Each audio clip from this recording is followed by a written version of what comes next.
ختم ہو گیا. بیٹھو.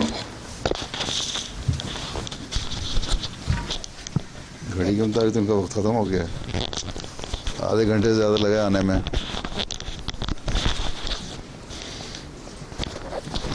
ہاں ساروں کو اردو آتی ہے. Do you understand Urdu? نہ جو اردو آتی ہے نہ انگلش آتی ہے تو پھر سمجھ کس طرح آئے گی میری باتوں کی. خواجہ حیات تلاوت.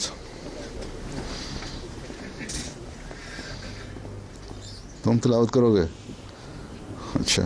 اعوذ باللہ من الشیطان الرجیم بسم اللہ الرحمن الرحیم الحمد للہ رب العالمین الرحمن الرحیم مالک یوم الدین ایاک نعبد و ایاک نستعین اہدنا الصراط المستقیم صراط الذین انعمت علیہم غیر المغضوب علیہم ولا الضالین آمین.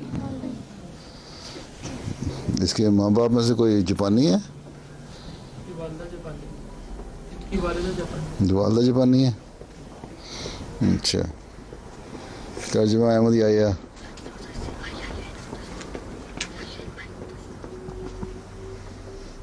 اعوذ باللہ من الشیطان الرجیم بسم اللہ الرحمن الرحیم慈悲深く恵みあまねくアッラーの皆において、称えあれアッラー万物の主、人事慈悲の主、審判の日の主催者。我らは汝にのみ仕え、汝にのみ救いを恋願う。正しい道に導きたまえ。汝の怒りを被りし人々や踏み迷いし人々の道ではなく、汝が恵みを垂れたまえし人々の道に。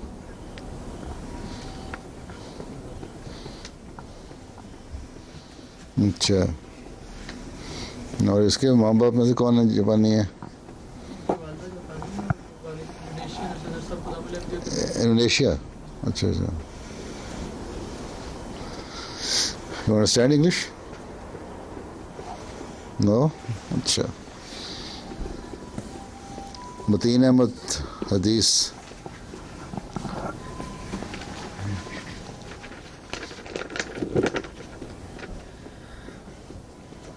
اللہم صلی علی محمد وعلی آل محمد کما صلیت علی ابراہیم وعلی آل ابراہیم انک حمید مجید. اللہم بارک علی محمد وعلی آل محمد کما بارکت علی ابراہیم وعلی آل ابراہیم انک حمید مجید. ساری دنیا میں درود شریف بڑی جلدی سے پڑھنا سکھایا جاتا ہے. پتہ نہیں آرام سے کیوں نہیں پڑھتے. آرام سے دوبارہ پڑھو اور آرام سے پڑھو علی آل محمد کہہ کے. اللہم صلی علی محمد وعلی آل محمد کما صلیت علی ابراہیم وعلی آل ابراہیم انک. علی ابراہیم وعلی آل ابراہیم. پھر سے پڑھو. دوبارہ پڑھو. اللہم صلی علی محمد وعلی آل محمد کما صلیت علی ابراہیم وعلی آل ابراہیم انک حمید مجید. اللہم بارک علی محمد وعلی آل محمد کما بارکت علی ابراہیم وعلی آل ابراہیم انک حمید مجید. عن ابی ہریرہ رضی اللہ عنہ عن رسول اللہ صلی اللہ علیہ وآلہ وسلم قال کل امر زبال لم یبدأ فیہ بالحمد یقطع وفی روایت کل امر زبال لا یبدأ فیہ بسم اللہ الرحمن الرحیم فہو اقطع. ترجمہ. حضرت ابو ہریرہ رضی اللہ تعالیٰ عنہ بیان کرتے ہیں کہ رسول اللہ صلی اللہ علیہ وآلہ وسلم نے فرمایا ہر قابل قدر اور سنجیدہ کام اگر خدا تعالیٰ کی حمد و ثنا کے بغیر شروع کیا جائے تو وہ بے برکت اور ناقص رہتا ہے. ایک اور روایت میں ہے کہ حضور صلی اللہ علیہ وآلہ وسلم نے فرمایا کہ ہر وہ کام جو بسم اللہ الرحمن الرحیم کے بغیر شروع کیا جائے وہ ناقص اور برکت سے خالی ہوتا ہے. تم خالص پنجابی ہو، بیٹھ جاؤ.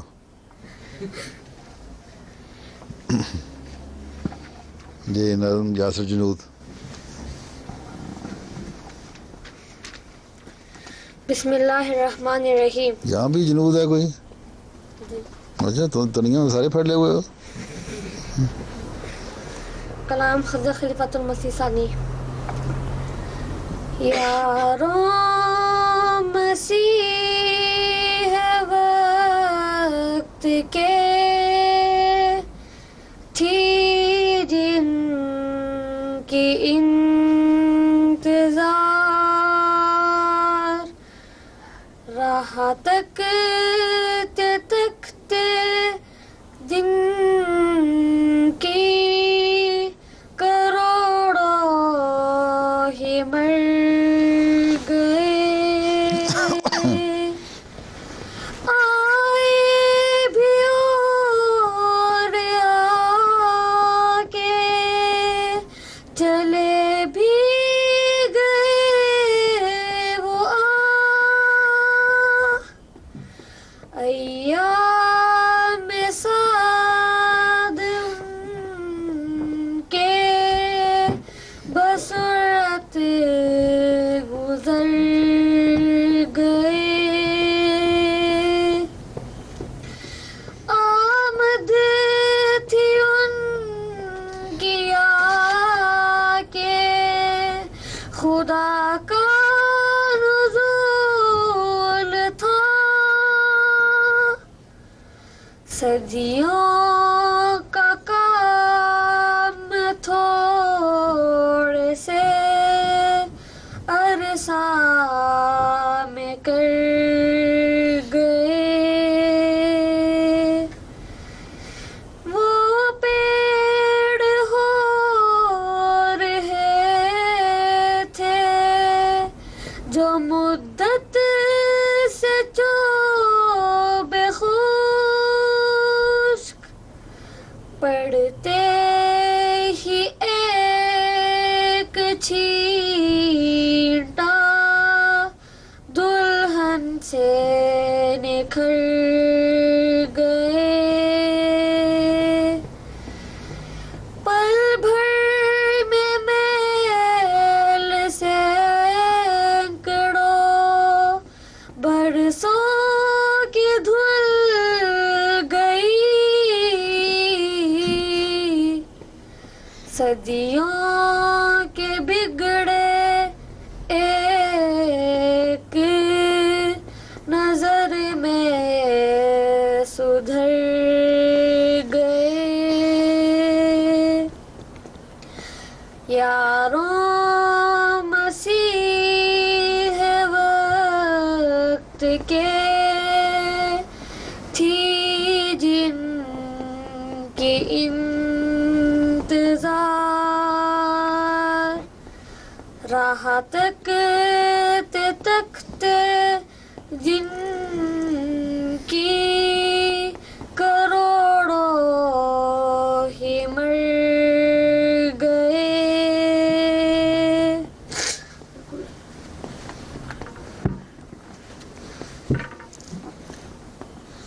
ظہور احمد.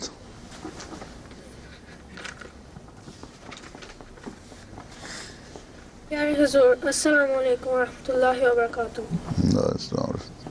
بسم اللہ الرحمن الرحیم.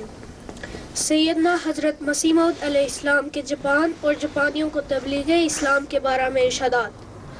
26 اگست 1905 نماز ظہر سے قبل مسجد مبارک قادیان میں ذکر آیا کہ جاپان میں اسلام کی طرف رغبت معلوم ہوتی ہے اور بعض ہندی مسلمانوں نے وہاں جانے کا ارادہ کیا ہے.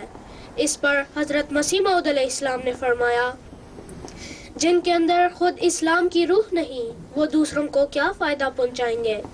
جب یہ قائل ہیں کہ اب اسلام میں کوئی اس قابل نہیں ہو سکتا کہ خدا اس سے کلام کرے اور وحی کا سلسلہ بند ہے، تو یہ ایک مردہ مذہب کے ساتھ دوسروں پر کیا اثر ڈالیں گے.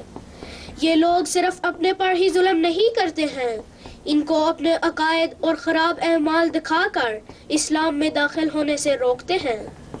ان کے پاس کون سا ہتھیار ہے جس سے غیر مذاہب کو فتح کرنا چاہتے ہیں؟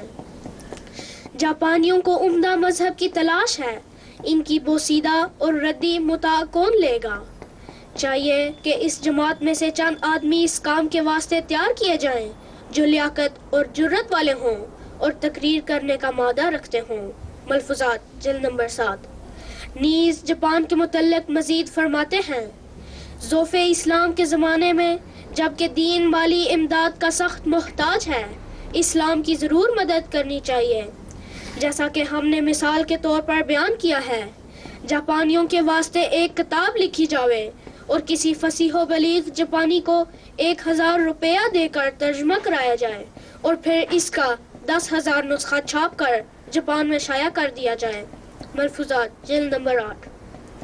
پھر فرماتے ہیں، مجھے معلوم ہوا ہے کہ جاپانیوں کی اسلام کی طرف توجہ ہوئی ہے، اس لیے کوئی ایسی جامع کتاب ہو جس میں اسلام کی حقیقت پورے طور پر درج کر دی جائے، گویا اسلام کی پوری تصویر ہو، جس طرح پر انسان سراپا بیان کرتا ہے اور سر سے لے کر پاؤں تک کی تصویر کھینچ دیتا ہے، اس طرح سے اس کتاب میں اسلام کی کوئی خوبیاں دکھائی جائیں، اس کی تعلیم کے سارے پہلوؤں پر بحث ہو اور اس کے ثمرات اور نتائج بھی دکھائے جائیں، اخلاقی حصہ الگ ہو اور ساتھ ساتھ دوسرے مذاہب کے ساتھ اس کا مقابلہ کیا جائے۔ ملفوظات جلد نمبر 8۔ اچھا، مرتاز احمد۔ بسم اللہ الرحمن الرحیم۔ پیارے حضور السلام علیکم ورحمۃ اللہ۔ علیہ السلام۔ میری تقریر کا عنوان ہے جاپان میں احمدیت۔ جاپان میں اشاعت اسلام کے بارے میں حضرت مسیح موعود علیہ السلام کی خواہش کی تکمیل کے لیے مکرم صوفی عبدالقدیر صاحب 4 جون 1935 کو جاپان کے ساحلی شہر کوبے تشریف لائے۔ آپ نے زبان سیکھی، سخت مشکل حالات میں بھی خدمت دین کی ذمہ داری ادا کرتے رہے۔ کچھ عرصے کے لیے آپ اسیر راہ مولا ہوئے۔ آپ کی موجودگی میں ہی دوسرے مبلغ مکرم مولوی عبدالغفور صاحب جاپان تشریف لائے۔ جنگ عظیم دوم کی وجہ سے جاپان میں تبلیغ کا سلسلہ جاری نہ رہ سکا۔ جنگ عظیم میں شکست کے بعد 1951 میں حضرت چودھری محمد ظفر اللہ خان صاحب نے ایک ٹوٹے پھوٹے ملک کی تعمیر و ترقی کے لیے تاریخی کردار ادا کیا۔ 1959 میں مکرم محمد اویس کوبایاشی صاحب ربوہ گئے اور اسلام احمدیت کی آغوش میں داخل ہو گئے۔ حضرت صاحبزادہ مرزا مبارک احمد صاحب جاپان تشریف لائے اور آپ کے دورے کے بعد ستمبر 1969 میں مکرم میجر عبدالحمید صاحب ٹوکیو تشریف لائے اور جاپان میں اسلام احمدیت کی تبلیغ اور اشاعت کا مستقل مرکز قائم ہو گیا۔ 11 ستمبر 1981 کو ناگویا میں ایک مکان خریدنے کی توفیق ملی۔ حضرت خلیفۃ المسیح الثالث نے اس کا نام احمدیہ سینٹر تجویز فرمایا۔ 1989 جماعت احمدیہ کی تاریخ میں ایک یادگار سال ہے، جب جماعت کے قیام پر 100 سال مکمل ہوئے۔ اسی سال جماعت کو قرآن کریم کا جاپانی زبان میں ترجمہ شائع کرنے کی سعادت حاصل ہوئی، اور یہی وہ مبارک سال ہے جب سرزمین جاپان نے پہلی دفعہ حضرت خلیفۃ المسیح کے قدم چومے۔ خلافت احمدیہ کی 100 سالہ جوبلی سے قبل 2006 کا سال بھی جماعت احمدیہ کے لیے ایک یادگار حیثیت رکھتا ہے، جب ہمارے پیارے امام حضرت خلیفۃ المسیح الہام سیدہ اللہ بن نصر عزیز جاپان تشریف لائے۔ 12 مئی 2006 کا خطبہ جمعہ جاپان سے لائیو نشر ہوا۔ اس وقت ٹوکیو اور ناگویا 2 مقامات پر جماعت کے مراکز قائم ہیں۔ جاپان میں پہلی مسجد کے لیے جگہ خریدی جا چکی ہے، اور پیارے حضور کی خدمت نے دعاؤں کی عاجزانہ درخواست ہے کہ اللہ تعالی حضرت مسیح موعود علیہ السلام کی خواہش کو پورا فرمائے اور جماعت احمدیہ جاپان احسن رنگ میں اسلام احمدیت کی تبلیغ کرنے والی ہو، آمین۔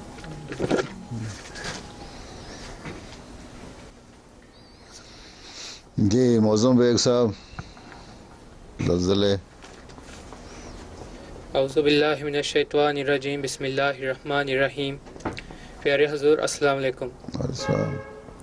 پیارے حضور، میری تقریر کا عنوان ہے جاپان میں آنے والے زلزلے اور سونامی اور حضور کی خدمت میں دعاؤں کی درخواست.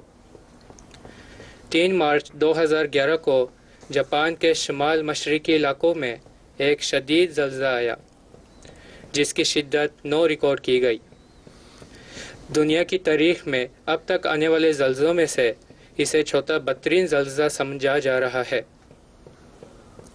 اس زلزلے کے بعد 6 اور 7 شدت کے بھی آفٹر شاکس آئے، لیکن سب سے زیادہ بدترین اور خوفناک آفت سونامی تھی. سونامی جاپانی زبان کا لفظ ہے جس کا مطلب ہے سمندر کی لہر، اور اس زلزلے کے بعد دنیا کی سب سے بلند اور خطرناک سونامی برپا ہوئی.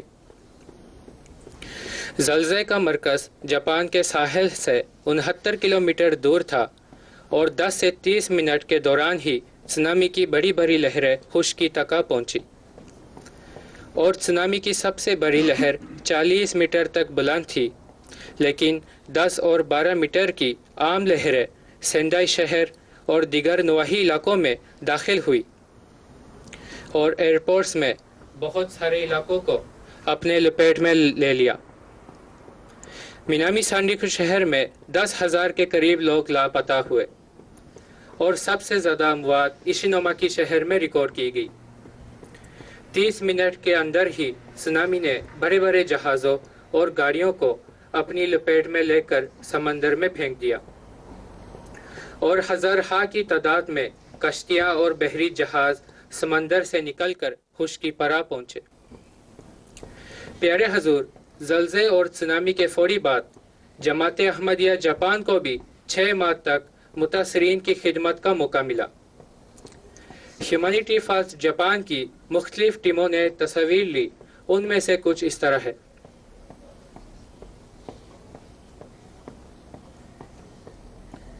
پیارے حضور، جاپان میں بکثرت زلزلے آتے رہتے ہیں، اور آئندہ 30 سال کے دوران ناگویا اور ٹوکیو کے علاقوں میں بھی ایک بہت بڑا زلزلے کی بھی پیش گوئی کی جا رہی ہے.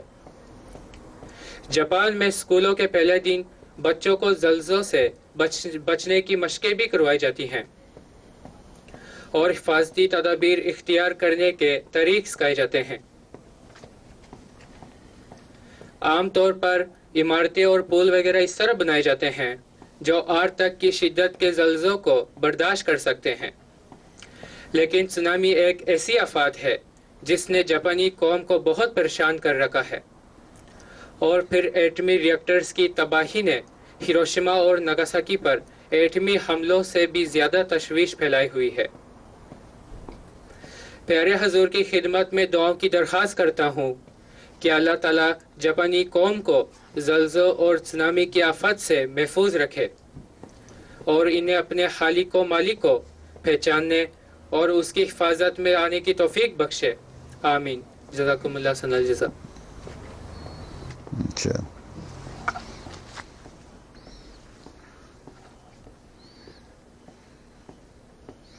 چلو کتنا منٹ کا وقت تھا تمہارے لیے؟ 5 10 15 22 منٹ تو گزر گئے. 25 منٹ تھے ان کے لیے. پھر اب کیا کہتے ہو؟ جی کیا فرماتے ہو؟ کوئی بات؟ ویلکم پیارے حضور. تم کون ہو؟ جاپانی ہو پاکستانی ہو؟ میں انڈین. اچھا، جی جی. تو انڈیا میں ساؤتھ انڈیا کے ہو؟ نہیں، نارتھ انڈیا سے. امی بہار سے ہیں، پاپا کلکتہ سے. اچھا، بنگالی ہو؟ جی اچھا. جی، میرا نام محمد طاہر کیوشی ہے. جی، میرا سوال ہے کہ قرآن کریم میں بیان ہے کہ حضرت محمد صلی اللہ علیہ وسلم اس دنیا میں سب سے بڑے نبی ہیں. میرا سوال یہ ہے کہ کیوں اللہ تعالیٰ نے انہی کو اس دنیا کے سب سے بڑا نبی بنایا؟ کیا اور دوسرے دنیا میں اس ارتھ کے علاوہ کہیں اور کوئی انسان کو نہیں بنا کر محمد صلی اللہ علیہ وسلم کو ہی کس لیے انہوں نے بڑا نبی بنایا تھا؟ کسی کو تو بنانا تھا نا. بیٹھ جاؤ. کسی کو بنانا تھا نا. جی. کوئی اور ہوتا تم کہتے اس کو کیوں بنایا؟ جی. پھر سوال یہ ہے کہ سوال تمہارا یہ ہے کہ آن سلم کے بارے میں یہ ہے کہ سب سے جو اللہ تعالیٰ کو سب سے زیادہ پیارے نبی ہیں، ٹھیک ہے، اور شریعت جو ہے ان پہ کامل ہوئی ہے، ٹھیک ہے، یہی سوال ہے نا؟ تو کہیں جگہ انسان کی جس طرح ڈیولپمنٹ ہوئی ہے، ایوولوشن کا پتہ ہے تمہیں؟ ایوولوشن جسے کیا کہتے ہیں اسے، ہاں، جو انسان، جو ڈارون کی تھیوری ہے مثلا کہ انسان پہلے کیا تھا، آہستہ آہستہ اس میں ترقی ہوتی رہی، ہیں؟ کیا لفظ استعمال کرتے ہیں ایوولوشن کے لیے؟ ارتقاء کا بھی تمہیں نہیں پتہ ہوگا، ایوولوشن کا تمہیں نہیں پتہ۔ اب سوال ہے کہ سمجھاؤں کس طرح تمہیں؟ جس طرح ارتقاء، انسان پہلے کیا تھا، انسان کی زندگی کوئی چیز نہیں تھی نا، آہستہ آہستہ تھوڑی تھوڑی خصلت انسانی پیدا ہوتی رہیں، پھر دماغ ڈیولپ ہوا، پھر مزید ڈیولپ ہوا، اس طرح جس طرح انسان ڈیولپ ہوتا گیا، ایک آخر زمانہ ایک ایسا آیا جب وہ مذہب کو سمجھ سکتا تھا، اللہ کو پہچان سکتا تھا، تو اس وقت ایک نبی آیا، پھر اس میں مزید ڈیولپمنٹ ہوتی رہیں۔ آج جو زبان ہے، ہر ایک چیز الیکٹرانک ہے، تو اسی طرح مذہب کا بھی ارتقاء ہوا، ٹھیک ہے۔ اور ایک جب زمانہ آ گیا جب اللہ تعالیٰ نے سمجھا کہ اب ایک انسان ایسی سوچ رکھنے والا ہو گیا ہے کہ اب مذہب کو کامل اور مکمل کر دے، تو قرآن شریف کی شریعت اتری حضرت صلی اللہ علیہ وسلم پر، ٹھیک ہے۔ اور یہ تو تمام نبیوں کو پہلے ہی پتہ تھا کہ ایک زمانہ آئے گا جب اس طرح ہوگا، ٹھیک ہے۔ اسی لیے حضرت ابراہیم علیہ السلام نے بھی جو دعا کی تھی نا، کوئی دعا اللہ تعالیٰ نے ان سے کروائی تھی کہ جب ایسا نبی آنا ہی ہے اس زمانے میں تو وہ میری نسل میں سے آئے۔ اللہ تعالیٰ نے اس دعا کو قبول کیا اور حضرت اسماعیل کی نسل میں سے وہ نبی آیا، تو اور شریعت کامل ہو کے اتری اس پہ۔ تو ہم یہ کہتے ہیں کہ جب ایک زمانہ آ گیا اور شریعت کامل ہو گئی، تو اس وقت جو نبی مبعوث کیا وہ حضرت صلی اللہ علیہ وسلم تھے۔ قرآن کریم کی ان پہ نازل ہوئی تعلیم، اور قرآن کریم ایسی تعلیم ہے جو آج کل کی جتنی نئی ایجادات ہیں، نئی ڈیولپمنٹ ہیں، نئی روشنی ہے، ان سب کے بارے میں اس میں علم ہے، اس نے دیا ہوا ہے، سمجھ آئی؟ اس لیے جو بھی ابھی تک جو معلوم دنیا ہے ہمیں، اس میں حضرت صلی اللہ علیہ وسلم کا بڑا مقام ہے، اور آئندہ کبھی ایسا زمانہ اگر آیا کوئی اور معلوم دنیا ہوئی تو وہاں بھی اللہ تعالیٰ نے یہی اعلان فرمایا نا کہ آپ کو تمام عالمین کے لیے پیدا کیا ہے، تو جس طرح معلوم دنیا ہوتی جائے گی وہاں اسلام کا پیغام پہنچتا جائے گا۔ مذہب آخر میں اسلام یا دنیا کی زندگی حضرت آدم سے شروع تو نہیں ہوئی، 6000 سال پرانی تو نہیں ہے۔ آسٹریلیا کے جو پرانے نیٹو لوگ ہیں ان کی تو کہتے ہیں 45,000 سال پرانے ہیں، اسی طرح اور دنیا میں بھی ہیں۔ اس کا مطلب ان میں بھی اب پہلے تو اسلام کا وہاں نہیں پیغام گیا تھا، اب وہاں بھی اسلام کا پیغام چلا گیا، اب ہمارے ایبوریجنز میں سے کچھ مسلمان ہو گئے۔ اسی طرح اگر کسی اور پلانٹ میں دنیا ہوگی تو اسلام کا پیغام پہنچانا ہمارا وہاں بھی کام ہوگا، ٹھیک ہے، کیونکہ یہی ایک پیغام ہے جو کامل اور مکمل پیغام ہے، ٹھیک؟ جی تسلی ہوگی؟ جی چلو۔ جزاک اللہ۔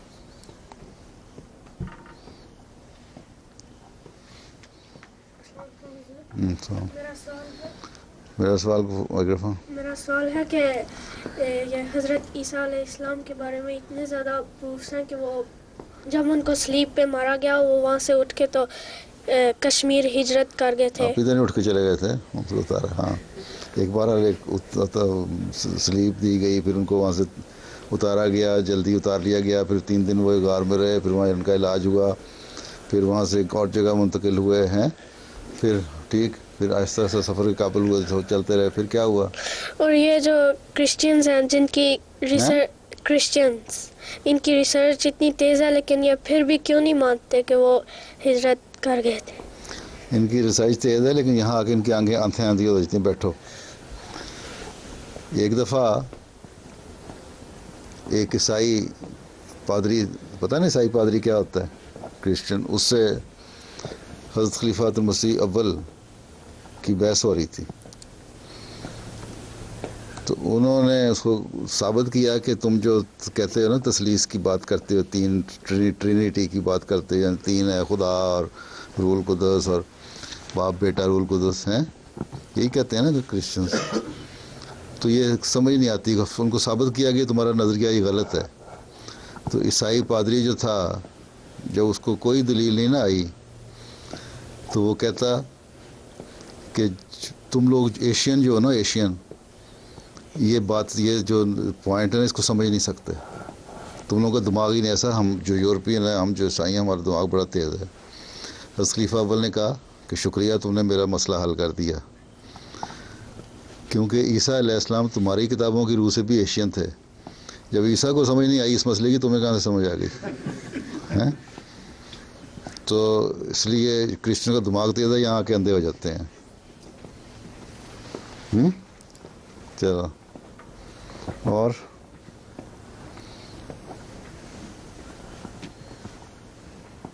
السلام علیکم حضور، میرا نام ہے حارث ریو احمد.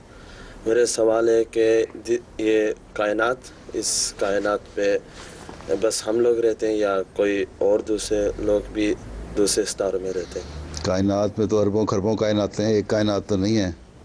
اور جو اربوں خربوں، جہاں تک ہم تمہیں معلوم ہوا ہے اس وقت تک کو زندگی، بعض سائنسدان کہتے ہیں اور پلینٹس میں بھی زندگیاں ہیں، لیکن پہلے کہتے تھے اتنی تعداد میں کائناتیں ہیں، اب تو ان کی تعداد اتنی اربوں خربوں بن گئی ہے تو لامحدود ہے. ہو سکتا ہے کبھی کسی وقت میں ایکسپلور ہو جائے تو پتہ لگ جائے کہ رہتے ہوں گے، اور یقیناً رہتے ہوں گے. اللہ تعالیٰ کی مخلوق ہر کائنات میں ہو سکتی ہے، لیکن ابھی تک ہمیں پتہ نہیں لگا، ثابت نہیں ہو رہی، لیکن ہو سکتی ہے زندگی ہر جگہ. شکریہ.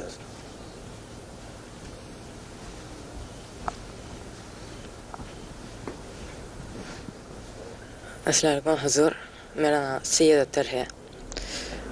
میرا سوال یہ ہے کہ موسیٰ علیہ السلام نے جب خواہش کی اللہ میاں دیکھنے کی، تو اس وقت اللہ میاں نے انہیں اپنا روشنی دکھائی تھی یا کیا دکھایا؟ اللہ میاں نے کہا تھا کہ تم مجھے نہیں دیکھ سکتے. اصرار کیا، اللہ میاں نے کہا اچھا پھر اس پہاڑ کو دیکھو، اگر یہ اپنی جگہ پہ قائم رہا تو تمہیں پتہ لگ جائے گا. ایک جلوہ تھا اللہ تعالیٰ کا جو اس پہاڑ کے اوپر اس روشنی کی صورت میں اللہ تعالیٰ نے دکھایا، وہ کیا گرج تھی، چمک تھی، ایک ہے. اس سے پہاڑ کا جو دھماکہ ہوا ہے اور اس کے ٹکڑے اڑے ہیں نا، تو حضرت موسیٰ بے ہوش ہو کے گر پڑے تھے. میں نے کہا اللہ میاں مجھے ایمان آ گیا تجھ پہ. سندھیوں نے اپنی زبان میں اس پہ ایک بڑی لمبی کہانی بنائی ہوئی ہے، وہ یہاں سنائی نہیں جا سکتی، تمہیں سمجھ نہیں آئے گی. چلو، جزاک تو اللہ. ایمان تو ان کو پہلے بھی تھا، صرف دیکھنا چاہتے تھے، اللہ کا جلوہ نہیں دیکھ سکے.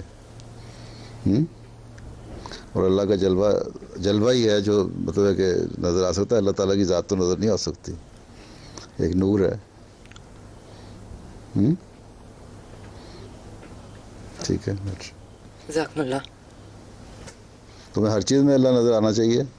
جاپان میں جتنی بڑی بڑی باتیں ہیں، ماؤنٹ فوجی ہے پہاڑی، وہاں دیکھو، جنگل دیکھو، پہاڑ دیکھو، درخت دیکھو، سبزہ دیکھو، طوفان آتے ہیں وہ دیکھو، تو اللہ تعالیٰ کی جلوے ہی ہیں یہ.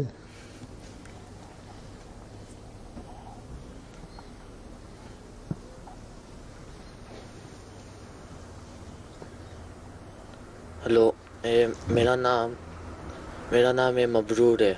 اچھا، میرا سوال ہے کہ ایک دن میں لیٹر کتنا آتا ہے؟ کیا لیٹر؟ کس میں؟ لیٹر کوئی بھی. وہ یہ سوال کرنا چاہتے ہیں کہ حضور آپ کی خدمت میں لوگ خط لکھتے ہیں، وہ ایک دن میں کتنی تعداد میں ہوتی ہے؟ کتنی زیادہ ہوتی ہیں؟ بعض دفعہ 1500 سے 2000 بھی ہو جاتے ہیں. سنگویا کو کرا نہیں سمت.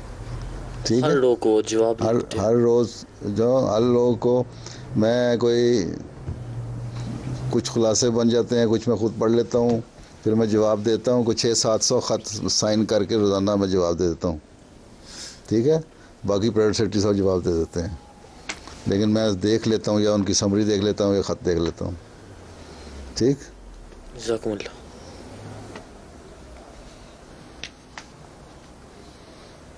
تیرے متین صاحب تمہارا آخری سوال ہے, وہ لڑکیوں کا وقت بھی ہو رہا ہے اب.